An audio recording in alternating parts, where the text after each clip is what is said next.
First ஸ்க்ளெட்சை வந்து எப்படி handle பண்ணணும்னு பார்த்துக்கோங்க. ப்ராப்பர் கியரிங்கும் ஸ்க்ளெட்சும் எப்படி பண்ணணும்னு.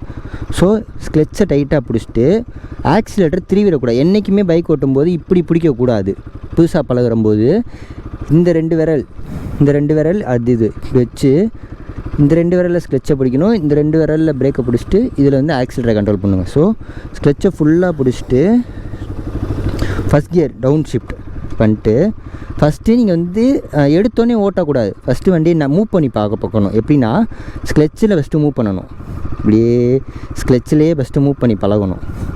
அப்போ தான் உங்களுக்கு வந்து இந்த கை இந்த அப்படி போதில்லை அதெல்லாம் கம்மியாகும். ஸோ ஸ்பீடாக போகும்போது லேசாக த்ராட்டில் இந்த டைம் கொடுக்கூடாது. பிரேக்கிங் மட்டும்தான் லேசாக இருந்தால் தெரியுதா, பிரேக்கிங் மட்டும்தான் பண்ணணும். ஸோ ஸ்க்ளெட்சிலேயே மூவ் பண்ணணும் கொஞ்சம் தூரம். ஸோ ஸ்க்ளெட்சை மெதுவாக பொறுமையாக அப்போ தான் உங்களுக்கு ஸ்க்ளெட்ச் கண்ட்ரோல் வரும். ஓகேவா? ஸோ ஸ்க்ளெட்சிலே ஃபுல்லாக விடணும். ஸ்க்ளெட்சில் இப்படி விட்டால் வேகமாக போதா அதெல்லாம் பண்ணக்கூடாது. அதனால் இப்போ உங்களுக்கு வந்து சொன்னால் இதுதான் ஆஃப் ஸ்க்ளெட்சு.